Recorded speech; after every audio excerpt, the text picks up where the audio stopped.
All right. Today is the time and place set for an original hearing for Michael Gallegos, offender number 164676, and that is you, correct? Yes, sir. Did you receive at least 7 days prior notice of today's hearing and a disclosure packet that you've been able to review? Yes, sir. I'll be taking testimony from you. Do you swear or affirm the statements you provide will be the truth, the whole truth, and nothing but the truth? Yes, sir. Thank you. My name's Joel Robison. I'm a hearing officer. I work for the board. I'll be conducting your hearing. The board did a scheduling review. They scheduled your original hearing for today with the expectation that you complete substance use treatment, comply with your case action plan, and remain disciplinary free. So we'll go over whatever progress you made in those areas. Before we do that, I need to go over your original commitment offense. You were committed to prison on case 221-908-291, possession with intent to distribute, second-degree felony. The information related to this case is that in August of 2022, police were dispatched to a welfare check.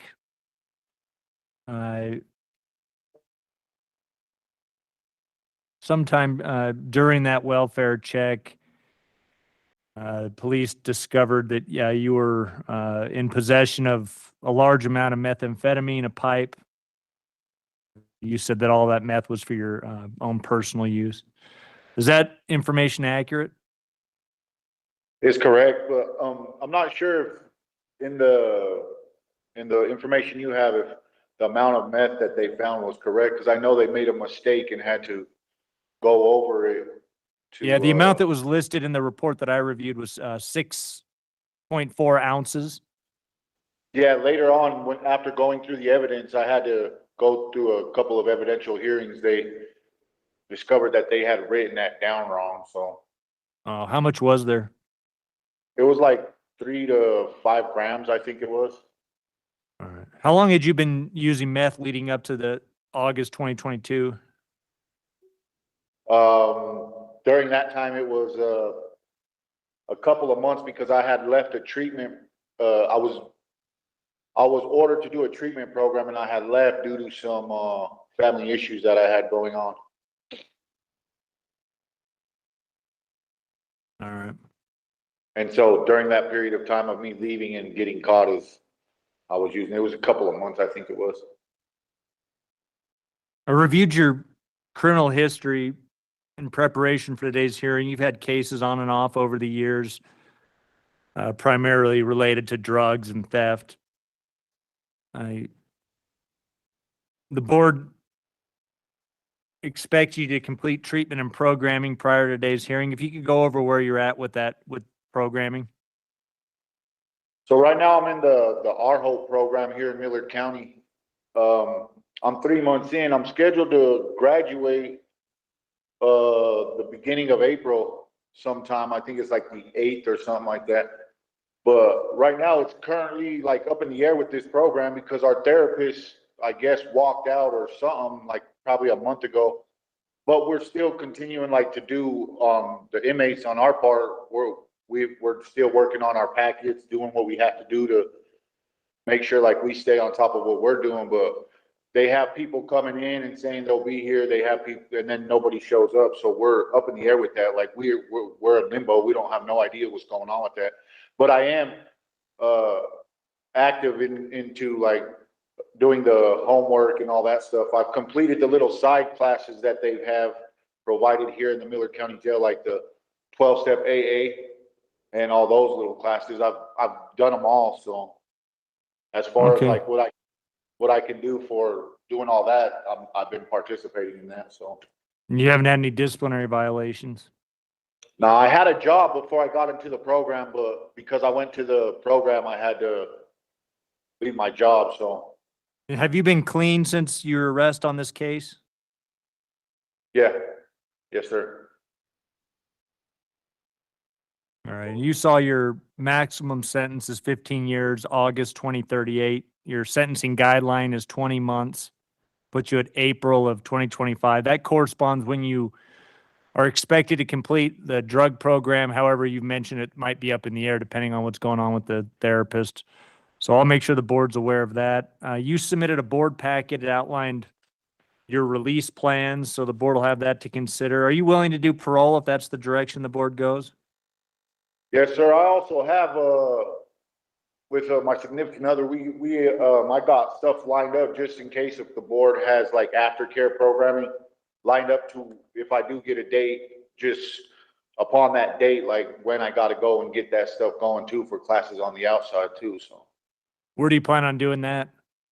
Probably, depending on what they say, if it's like IOP or something, I'm probably through Odyssey House or Cornerstone. All right. Any other general information that you want the board to consider? I did last month, I got a note right here because my diploma still hasn't been able to reach the facility, but I met with the teacher last week. We thought that we was gonna get my diploma before my board hearing, but it says right here, it says, to whom it may concern, Michael Gallegos earned his high school diploma December 2024. The school board has approved it, but the diploma will be here in January. And then he left his name, Stuart Bailey, adult teacher from the Millard County District, and his phone number. I was trying to meet with the caseworker here before today so I could fax this over to you guys, but I have earned my high school diploma last month. I've worked since I've gotten to the prison, and I finally got that last month, so I'm proud of that.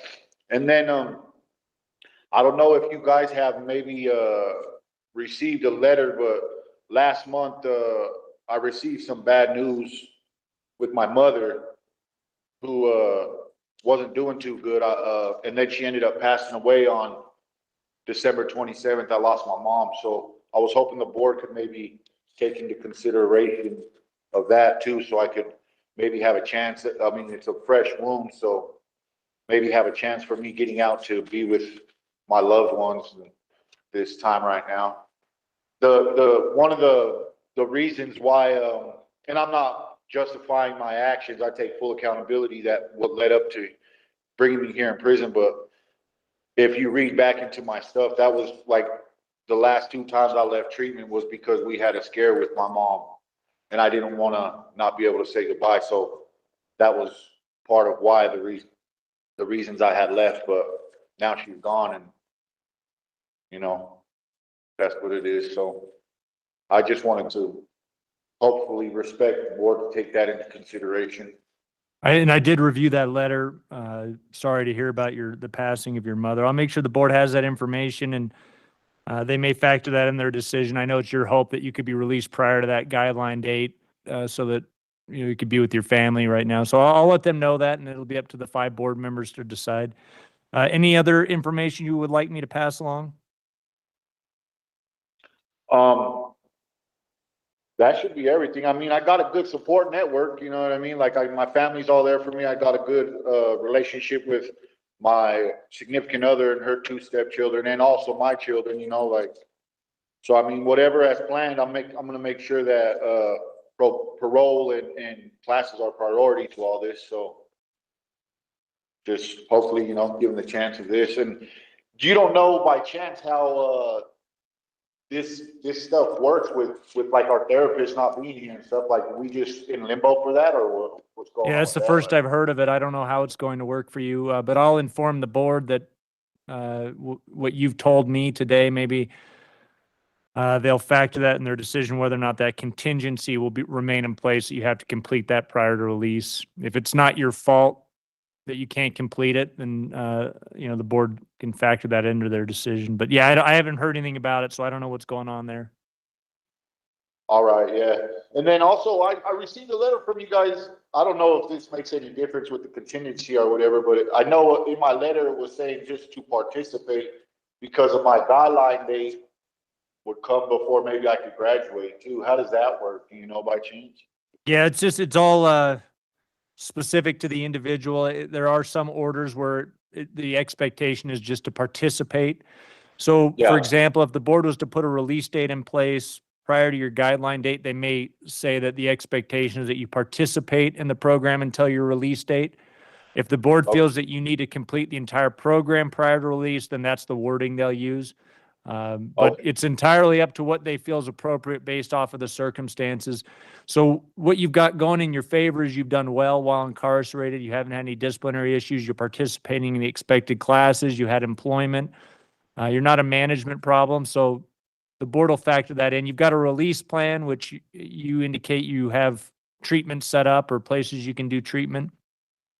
Yeah. They'll balance that with your history. You've got a long history of substance use and some issues with that. So they'll look at all the factors and then decide what's appropriate. But it is possible that they could just put an order in place that says you participate until release.